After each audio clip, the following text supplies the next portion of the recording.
It's one of history's greatest unsolved mysteries, an empire of millions with vast, thriving cities suddenly abandoned. What happened to the Maya? This was a civilization of incredible scientific and artistic achievement, also shrouded in a dark, complex, and often misunderstood world of blood, ritual, and human sacrifice. Today we are digging deep into who the Maya really were. Who were the Maya?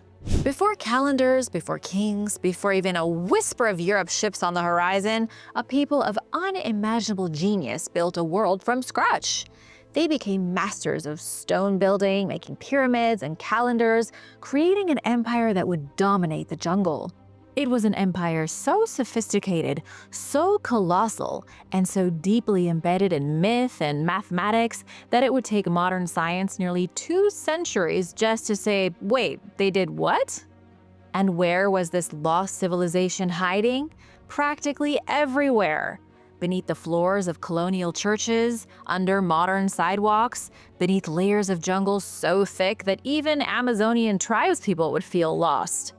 When British-American explorers John Lloyd Stephens and Frederick Catherwood hacked their way through the Yucatan Peninsula in the 1830s and 40s, they weren't expecting to stumble upon the remains of a pyramid-building super society. But that's exactly what they found.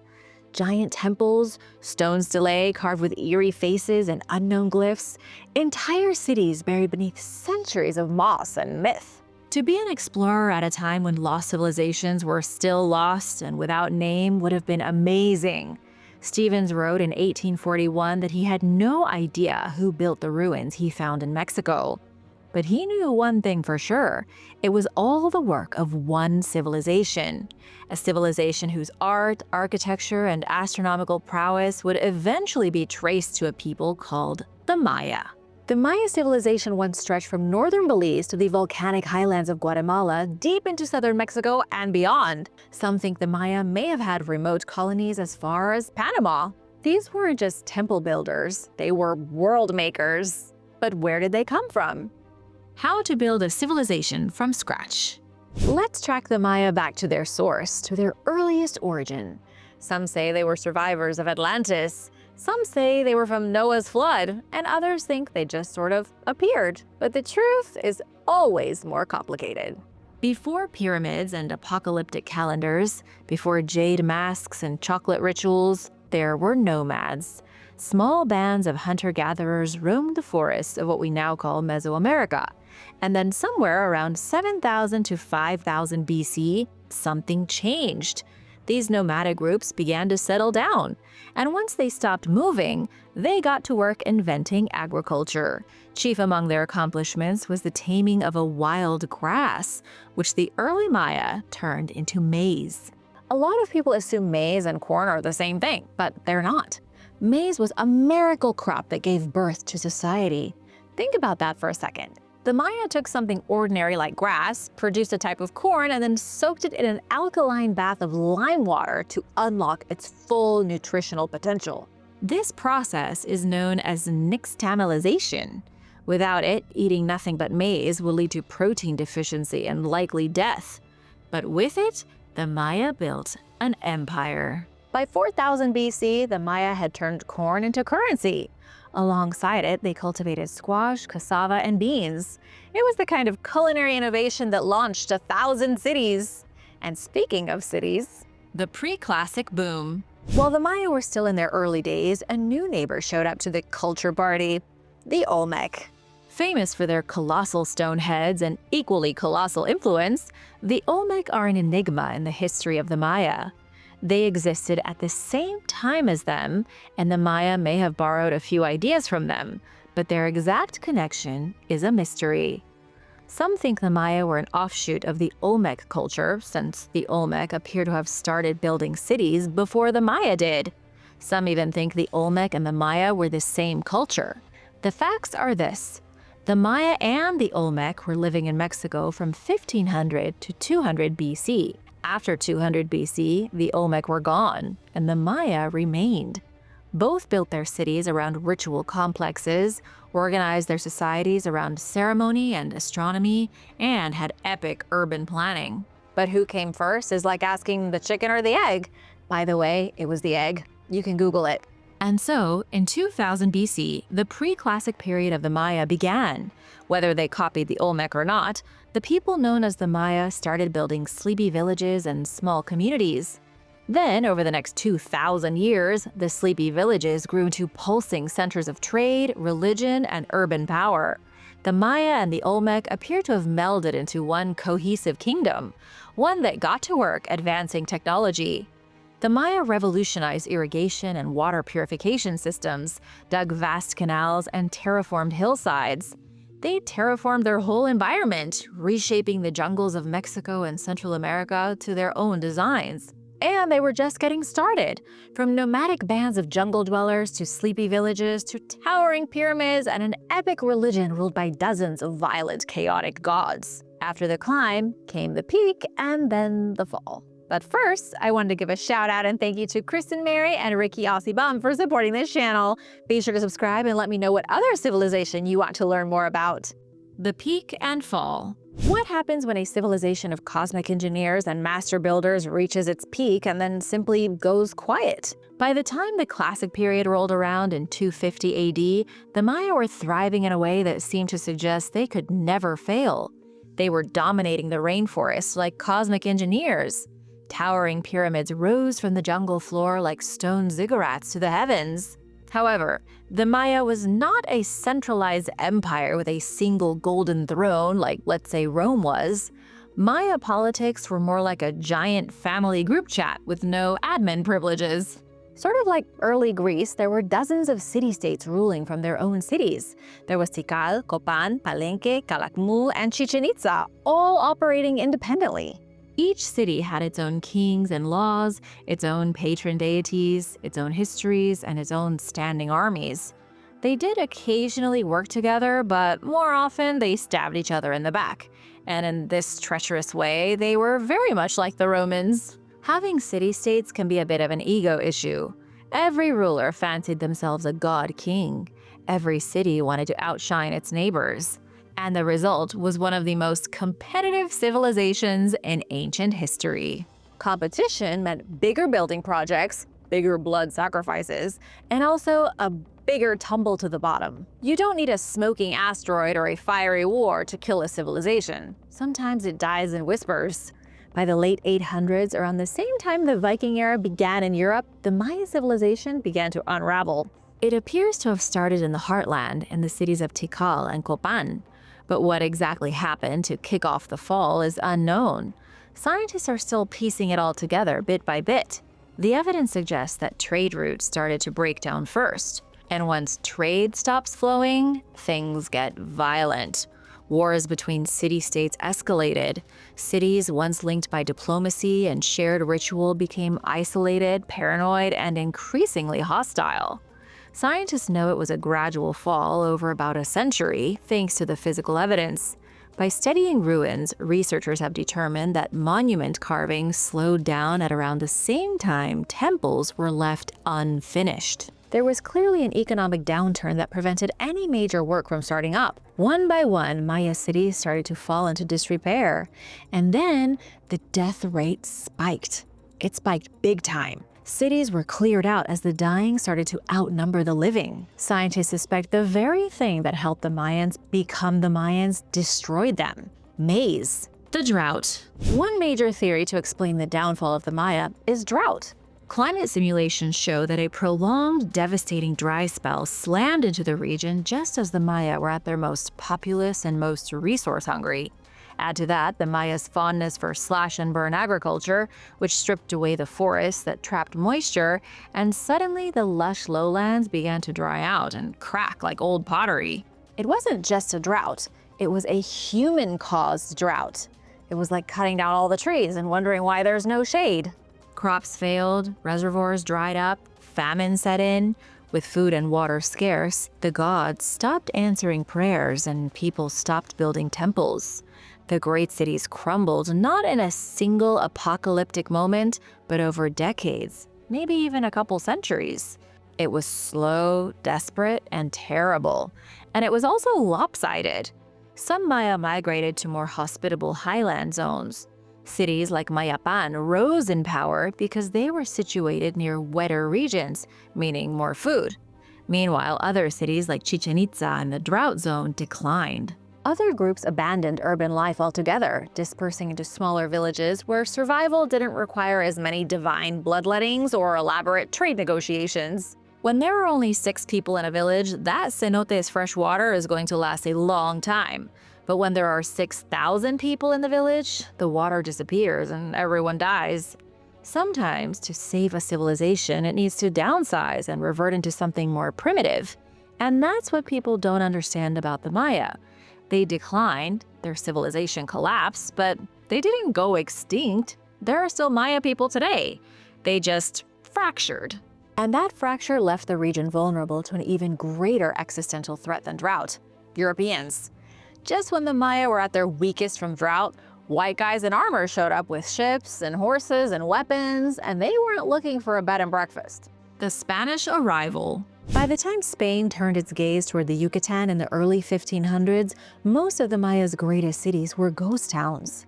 The temples were empty and the ball courts were crumbling. But the people were still there, still speaking their languages, still farming their lands, still performing rituals. The Maya survived, their empire did not. The conquistadors saw scattered villages and assumed the Maya had never even been advanced to begin with, dismissing the monumental ruins they found as curiosities of a people even more ancient than the Maya. Then they started tearing down the temples, burning the Maya codices, and forcibly converting entire communities to Christianity. Speaking about the codices, these were incredible written records left behind by the Maya. The Spanish made it their mission to go out and search for all of these records to completely try and destroy all of Maya history. The Maya culture went underground. Their knowledge was lost. Their history was forgotten. Until 2 guys with sketchbooks and machetes showed up in the 1840s. And now, friends, we have come full circle. The Maya survive. The Maya don't practice human sacrifices anymore. They don't build temples, they don't have an empire, but their culture isn't gone. And in fact, it might be making a pretty huge comeback. Today, more than 6 million Maya descendants live across Central America. In villages and cities, in mountains, forests, they carry on traditions that outlived empires. They speak over 30 Maya languages. They farm the same lands their ancestors did. And they keep alive religious practices that have survived invasion, droughts, and cultural suppression. The original Maya world of gods and maize, stars, and world cycles isn't what it used to be, but it isn't completely gone. In fact, it's making a comeback, thriving in the modern world with an enduring spirit that has survived pretty much everything. And now, why don't I fill you in on the Maya creation myth? You're gonna love it. The Maya creation myth.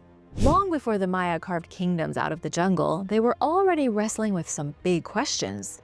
Where did we come from? Why are we here? And what happens if we stop leaving corn at the god's doorstep? To the Maya, the answer was simple, beautiful, and a little terrifying. They believed everything was alive. Trees were sacred and jaguars were divine. That oddly heavy stone you stubbed your toe on for the 3rd time this week? You bet, it's full of spiritual energy. The Maya called this cosmic juice ka'a. It was a term for this sacred essence that animated all things: plants, animals, people, and even inanimate objects. Ka'a was sort of like ki, your spiritual energy. But for the Maya, there was no separation between the spiritual and physical world, so everything had its own ka'a. If you want to really understand the Maya worldview, I need to take you back to the beginning.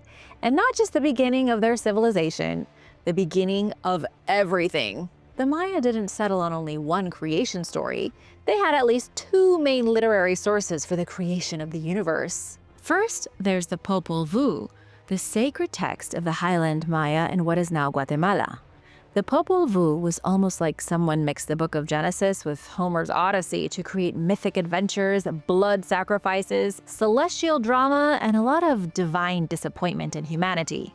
Then you have the books of Chilam Palam, written by lowland Maya scribes in Yucatan during the colonial period, after the Spanish had taken over.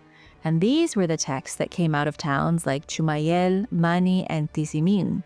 They are part prophecy, part myth and part resistance literature. The books were likely written by a person actually named Chilam Balam. The words translate into English as jaguar priest. It makes experts think there was a high priest who wrote his own version of the Maya Bible. The Chilam Balam was influenced by the Spanish arrivals, and because of that, I think it's best that we take a look at the Popol Vuh's creation myth, the original one. In the beginning, the gods had a bit of a real estate problem. The sky and the earth were mushed together like the world's most inconvenient sandwich. Nothing could grow, no animals could roam, certainly no humans could strut around making offerings and building temples. To fix this problem, the gods planted a ceiba tree, the sacred world tree of the Maya cosmos.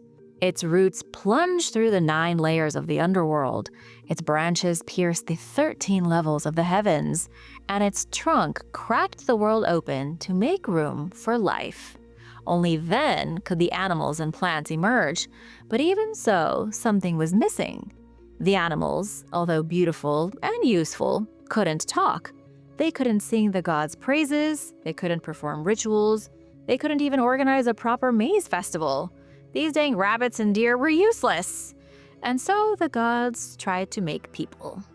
The mud people. Version 1.0 of humanity was squishy. There isn't any other word to describe it. The gods sculpted people out of mud, like wet clay left out during the rainy season. Unfortunately, these prototype humans had the structural integrity of a sandcastle during high tide. They couldn't walk, they couldn't think, and when they tried to talk, it was mostly garbled nonsense. The gods watched this mess for a moment, sighed heavily, and hit the reset button. Their method of choice for resetting the world was a divine flood. The mud people dissolved back into the earth like unfinished sandcastles. For the gods, it was back to the drawing board. Also, if this sounds to you like an actual real-life genetic experiment gone wrong, I have to agree. It sounds like the Maya's gods may have been trying to create life forms, but they botched it. The tree men and the reed women. Okay, so mud people didn't work. Attempt 2 had better bone structure at least. This time, the gods crafted men from wood and women from reeds. These beings could walk, talk, and go about their business. The problem was they had no souls. They didn't worship, they didn't sacrifice, they didn't even thank the gods for their continued existence. Worse still, they were immortal. They couldn't die properly because they were made of wood. But listen to this and tell me if it's not eerily familiar. When a tree man or a reed woman died, they fell asleep for 3 days before waking back up. Death,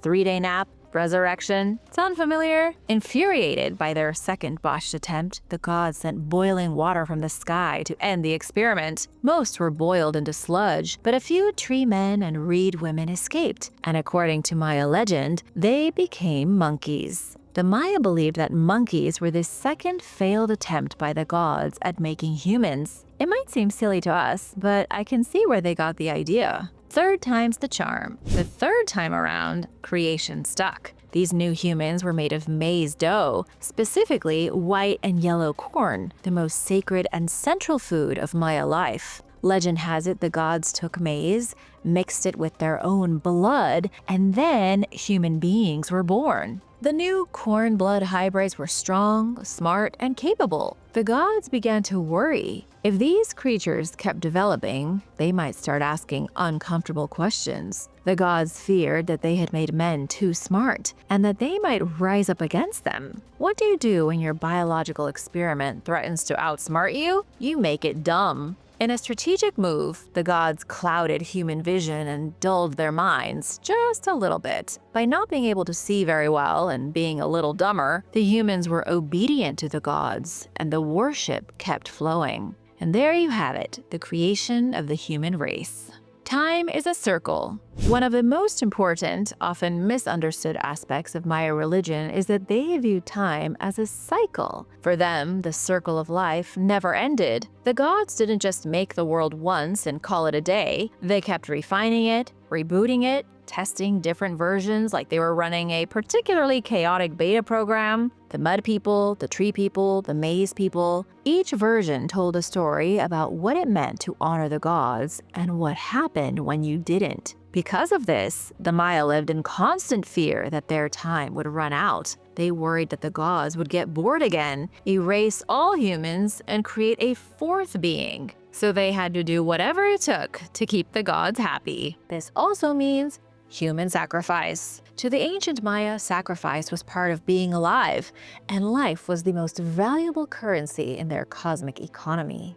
Ancient tongues refused to die. The temples crumbled and the kings fell, but the words lived on. It's one thing for a civilization to leave behind temples, tombs, and calendars, but how about leaving behind living languages? Did you know that more people still speak Mayan than they do Latin? There are over 30 distinct Mayan languages spread across Guatemala, southern Mexico, Belize, and Honduras. Some dialects have more speakers than Latin did at its peak when the Roman Empire ruled the world. That's how many Mayan people are still alive. These aren't the linguistic fossils of a long-dead empire, they're the living breath of a civilization. The story of how these languages survived is every bit as epic as the people who speak them. Let's start with the basics. Mesoamerican Babel. The Mayan language family is spoken by over 6 million people today, which is impressive, considering how hard colonialism tried to silence them. Guatemala alone officially recognizes 21 separate Mayan languages. Mexico has recognized 8. Mayan languages are among the best documented in the Americas. Linguists have studied them, mapped them, and partially reconstructed their ancestor tongue, Proto-Mayan. There may be dozens of Maya dialects today, but they come from a single mother language, from an ancient tongue that may have once been shared by all the Maya. Scientists call it Proto-Mayan, but those who speak it call it Quiche Maya, meaning the old Maya language. From this ancient mother tongue, the family splintered into 6 proud branches. Now let's talk structure. If you think English grammar is weird, Mayan languages are going to make your head spin. First off, there's ergativity. In plain terms, it means the subject of a sentence isn't always treated like the subject is in English. In Mayan languages, you don't just do things, you exist in relation to them. In English, you would say, for example, the jaguar bit the man. The man is the subject because he's the one that the sentence is about. But in Quiche Maya, the jaguar is the subject because the jaguar is the one doing the biting. It's not a huge difference, but it is a unique insight into the way the Maya communicated. It lets us understand more of how they saw the world. The writing that refused to die. During the classic period of the Maya civilization, between 250 and 900 AD, their writing system was so advanced it made Europeans look like they were scribbling in crayon. Their logo-syllabic writing system was part alphabet, part pictograph, and all awesome. It filled the walls of temples, was scrawled on staircases, and etched in pottery. Over 5,000 ancient inscriptions survive today, and they've been crucial in reconstructing both the history and languages of the Maya. They even had their own fancy Latin of the day, prestige dialects that have only been found a handful of times. Scientists think these special dialects were only used by scribes, priests, and the kind of grammar snobs who corrected your spelling while sacrificing captives. If true, it would be similar to how peasants in Europe spoke one dialect while scribes and royalty conversed in Latin or French. The big comeback. When the Spanish showed up, they tried to replace everything with Catholicism and Castilian Spanish. Maya languages got shoved out of courts, schools, and churches. Some languages began to fade, and others went underground. But many, especially in rural communities, kept going, kept evolving, and kept being spoken generation after generation, even if official policy wanted to pretend they didn't exist. This lasted 500 years into the 20th century. Then, as the world moved from its archaic roots into the shiny chrome future, suddenly those old languages got a second wind. There was an unexpected wave of indigenous pride, nationalism, and archaeological rediscovery that boosted Maya languages back into the spotlight. The Maya calendar. The ancient Maya didn't just track time. They sculpted it. While medieval Europe was still figuring out how not to starve through winter, the Maya were building a calendar system so precise, so complex, and so spiritually loaded, it made the Gregorian calendar look like a drunken scribble on a napkin. What do you do with a calendar today? You keep track of the days, right? Maybe some appointments, trash day, yoga class, that sort of thing. But in the Maya world, their calendar was for syncing life, death, gods, crops, eclipses, kings, and the cosmos into a single machine. A machine powered by obsidian blades, blood offerings, and mathematical genius. Forget what you heard in 2012, okay? Just get that out of your brain. The Maya calendar was never predicting the end of the world. It was predicting everything else. And with terrifying accuracy, might I add. 3 calendars walk into a temple. Unlike our boring one calendar system where everything from Rent to Christmas falls on the same 12-month cycle, the Maya used 3 calendars at once. Each one had its own special job. The Tzolk'in was the ritual calendar. It was a 260-day cycle made of 13 numbers and 20 day names, constantly cycling through unique combos like a divine slot machine. Every day even had its own personality. Some days were good for war but bad for weddings, while other days were ideal for naming your kid if you wanted them to become a shaman. Nobody's really sure why it's 260 days. Some say it reflects the human gestation cycle, matching how long it takes a baby to grow. Others say it matches key agricultural rhythms. Or maybe it's just random and we're all thinking way too hard about it. The second Maya calendar was the solar one with all 365 days. They called it the Hab. The Hab followed the solar year with 18 months of 20 days, plus a short 5-day stretch of pure anxiety called Wayeb. This was when the gods were said to look away and bad luck ran rampant. It was like the purge. During the Wayeb, nobody did anything important. There was no traveling, no harvesting, and definitely no weddings. It was 5 days of godlessness, quite literally, and so the Mayans stayed inside and tried not to look at each other. And then there's the big one, the epic long count calendar that started on August 11th, 3114 BC, the exact day the Maya believed existence started. Whereas all other calendars were cyclical, meaning they repeated, the long count was linear. Think of it like a cosmic odometer counting every single day since the Maya believed that time began. The best part is that all 3 of these calendars worked in perfect harmony, the cosmic symphony. What do you get when you interlock the Tzolk'in and the Hab? You get the calendar round, a 52-year cycle in which each same-day combination repeats exactly once. To the Maya, this was sacred rhythm. The world in their eyes reset every 52 years,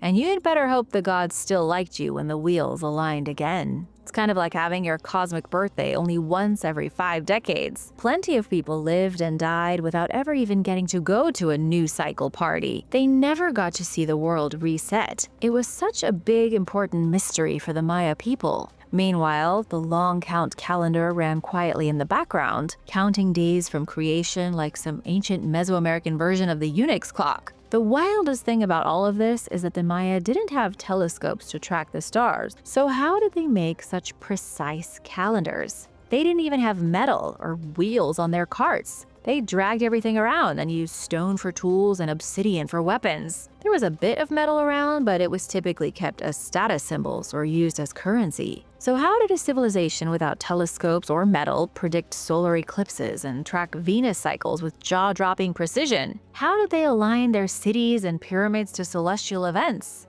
2012 and the world's panic attack. Okay, so there's an elephant in the room that I should probably talk about, and that is that the Maya did not predict the end of the world in 2012. What actually ended in 2012 was the 13th Ba'aktun, a big round number on the long count calendar. It was a rollover, not a Ragnarok. It was the Maya version of hitting 1 million miles on the car odometer. Had the Maya Empire still been kicking last decade, they'd have thrown a party, maybe sacrificed a turkey or two, and called it a day. But this is the modern world. Everyone on the internet spent all their money, racked up their credit cards, confessed their undying love, and prepared for the apocalypse. All of a sudden, people who had never even heard of the Maya before thought they were ancient Nostradamus clones predicting alien invasions, planetary disasters, and the world exploding in a fireball of cosmic justice. Meanwhile, actual Maya people, who, as you've learned today, are very much alive, were just trying to patiently explain that it was a cycle, not the credits rolling on reality, but rationale and cool tempers don't get clicks.